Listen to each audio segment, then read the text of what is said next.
Bismillahirrahmanirrahim. Assalamualaikum warahmatullahi wabarakatuh. Dan salam sejahtera. Saya Muhammad Hufiraz Efizi bin Hussein beserta Dr. Muhammad Ali bin Muhammad Don dan Luqmanul Hakim bin Abdul Rahman ingin menyampaikan tajuk inovasi kami iaitu pelaksanaan kaedah bayaran yuran sokongan dalam perniagaan franchise Dobi Layan Diri dari perspektif Islam.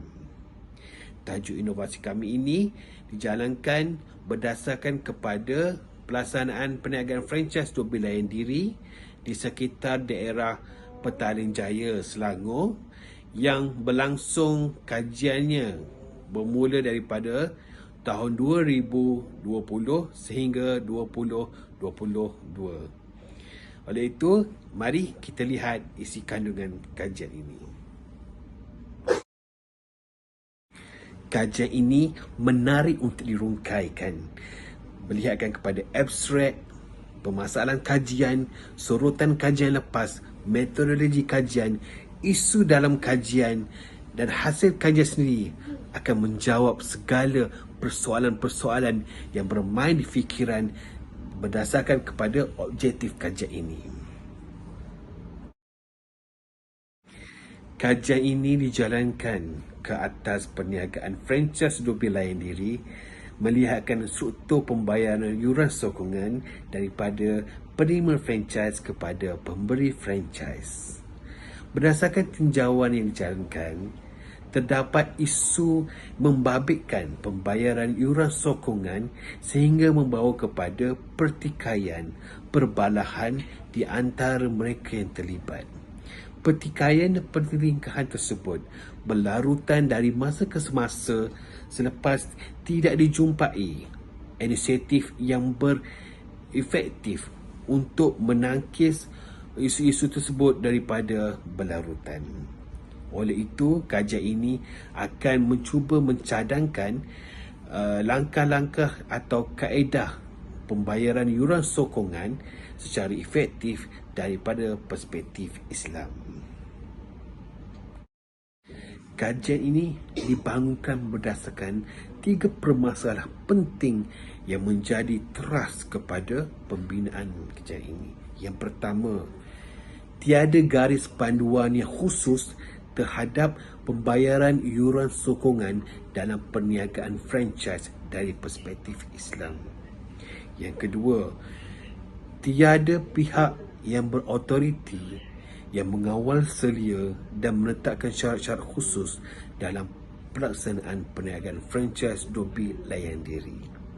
Dan ketiga, tahap kefahaman yang sedikit rendah terhadap pelaksanaan perniagaan franchise Dobi Layan Diri, terutamanya di antara pemberi franchise dan penerima franchise. Kajian ini tidak meminggirkan kajian para sarjana yang berkaitan dengan objektif kajian yang dijalankan. Berdasarkan tinjauan yang dijalankan, pengkaji membahagikan kepada 2 aspek penting.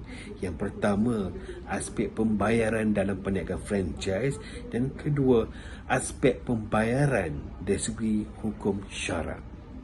Berdasarkan pada aspek pertama, pembayaran dalam perniagaan franchise, pengkaji mengenal pasti beberapa kajian yang dijalankan oleh para sarjana berhubung dengan pelaksanaan bayaran dalam perniagaan franchise, sama ada kadar bayarannya, tempoh pembayarannya dan kesan jika tidak membayar.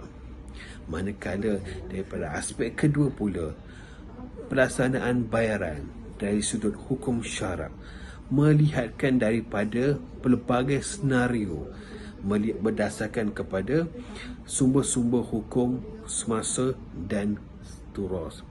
Yang pertama, pelaksanaan bayaran dari sudut al-mudharabah.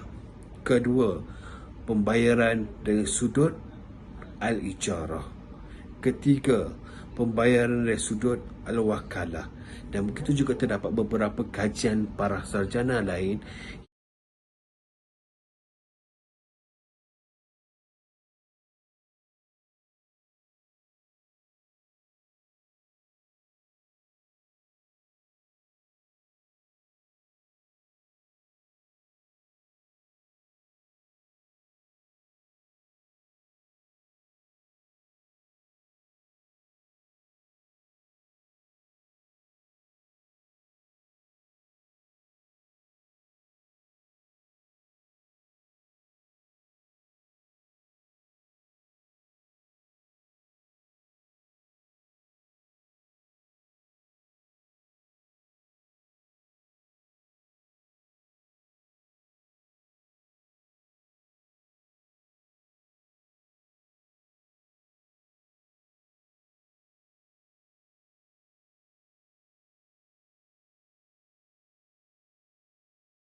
Kajian ini berjaya merungkai 3 isu penting dalam pembayaran yuran sokongan perniagaan franchise Dobi Layan Diri. Yang pertama adalah persoalan di manakah kedudukan dan fungsi bayaran yuran sokongan dalam perniagaan franchise dari perspektif Islam. Hal ini dilihat kerana penerima franchise telah disyaratkan dan telah ditetapkan untuk membayar yuran sokongan, membayar yuran fasiliti, membayar yuran bil-bil yang lain pada setiap bulan dan ditambah pula dengan bayaran yuran sokongan. Jadi, apakah hukum dan apakah pendirian yuran sokongan tersebut dari perspektif Islam? Yang kedua, terdapat perniagaan franchise di mana penerima franchise mereka perlu membayar yuran sokongan sedang outlet belum beroperasi. Hal ini rentetan daripada permasalahan apabila pemberi franchise gagal menyiapkan outlet franchise dengan persiapan yang telah seperti mana ditetapkan dalam tempoh 30 hari kebiasaannya, dan apabila tempoh itu berlarutan kepada bulan kedua. Sebelum itu, kita lihat kepada modus operandi yang dijalankan dalam perniagaan franchise Dobi Layan Diri. Terdapat 9 langkah bagi memastikan perniagaan franchise tersebut boleh beroperasi. Bermula daripada penawaran franchise, kemudian perbincangan dan persetujuan franchise, kemudian bayaran yuran pendahuluan di awal franchise dimeterai, kemudian tanda tangan kontrak pendaftaran. Ini di antara pemberi franchise dan pihak KPDNHEP di Kori Putrajaya, dan kemudian persiapan diberikan masa selama 30 hari mengikut kebiasaan untuk disiapkan berserta dengan fasiliti, berserta dengan hiasan landscape dalaman, dan kemudian meneruskan kepada sesi. Sementara itu, penerima franchise akan diberikan sesi bimbingan daripada wakil-wakil pemberi franchise agar franchise dapat dibangunkan menepati citarasa dan skema yang telah ditetapkan oleh pemberi franchise. Kemudian apabila outlet franchise telah disiapkan, outlet itu diserahkan kepada penerima franchise dan dibenarkan mula beroperasi. Setelah beroperasi, hasil analisis dalam kajian ini, pengkaji dapat membentukkan kepada 3 kaedah dan cadangan yang boleh diutarakan dalam pembayaran yuran sokongan perniagaan franchise Dobi Layan Diri. Yang pertama, pemberi franchise perlu menyatakan dengan jelas apakah fungsi, apakah kedudukan dan apakah bayaran yang termasuk dalam pembayaran yuran sokongan setiap bulan kepada penerima franchise. Hal ini bagi memastikan penerima franchise tidak keliru dan jelas tentang apakah fungsi yang ditunaikan dalam bayaran yuran sokongan tersebut. Jadi dalam kaedah ini, pengkaji mengaplikasikan kaedah fiqh istimalun nas hujjatu yajibul al-amal biha. Kaedah fiqh istimalun nas hujjatu yajibu al-amalu biha, yang bermaksud kebiasaan pada sesebuah masyarakat menjadi rujukan dan keperluan dalam kehidupan. Jadi syarat yang digunakan ataupun pemekasan kepada penjelasan yang detail, yang khusus, dapat memberi panduan dan memberi rujukan kepada mereka. Cadangan kedua pula iaitu menetapkan bayaran yuran sokongan selepas 3 bulan operasi franchise dibangunkan. Hal ini memberi ruang dan masa kepada penerima franchise untuk mendapatkan sumber pendapatan daripada operasi franchise dan membayar yuran sokongan tanpa tekanan. Sedia maklum, pada permulaan franchise berlangsung, penerima franchise perlu membayar yuran pendahuluan. Kemudian bayaran-bayaran kepada fasiliti, kemudian beberapa bil-bil lain. Dan tidak lama selepas itu perlu membayar yuran sokongan setiap bulan.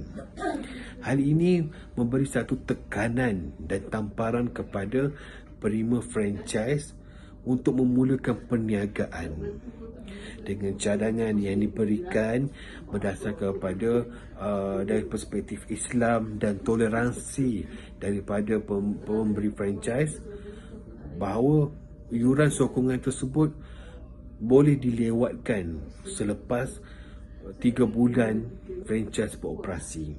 Hal ini memberi ruang dan masa kepada mereka untuk mengumpulkan pendapatan sendiri dan kembalikan. Manakala kaedah cadangan yang ketiga, iaitu penetapan kadar maksimum dan minimum bayaran yuran sokongan berdasarkan pendapatan yang diterima daripada operasi franchise. Jika sebelum ini bayaran yuran sokongan berdasarkan kepada perasutan tertentu tanpa mengira dan melihatkan kepada berapakah kadar pembolehan dan keuntungan yang diterima oleh peniaga franchise. Perkara ini memberi tekanan dan pertikaian daripada penerima franchise sendiri apabila terdapat waktu-waktu dan musim tertentu perniagaan dan operasi mereka tidak mencapai sasaran, dan apabila perlu membayar yuran sokongan setiap bulan pula, ia memberi pertikaian dan tekanan kepada mereka untuk melunaskan yuran tersebut. Berdasarkan dengan toleransi di antara penerima franchise dan pemberi franchise, maka cadangan ini wajar diperkenalkan dengan penetapan kadar maksimum dan minimum bayaran yuran sokongan daripada pendapatan yang diterima. Kaedah ini mengaplikasikan kaedah fiqh al-wilayah al-khassah. Kesimpulan kajian dijalankan, bayaran yuran sokongan dalam perniagaan franchise dan pilihan diri perlu menjalani tinjauan semula agar ianya menepati hukum syarak. Yang kedua, Islam amat menitik beratkan kepada aspek kejelasan maklumat agar ia tidak membuka ruang kepada aspek-aspek lain seperti pengkhianatan, penipuan dan risiko-risiko lain yang boleh melemahkan kepada suatu objektif tercapai. Dan ketiga, hukum fiqh dan kaedah hukum yang diaplikasikan oleh para fuqaha relevan dan bersesuaian digunakan dalam banyak perkara, terutamanya muamalah, kerana di situ lihat memberi impak yang besar kepada organisasi, taraf ekonomi dan hidup sosial. Sekian saja daripada saya. Wabillahi taufiq wa hidayah. Wassalamualaikum warahmatullahi wabarakatuh.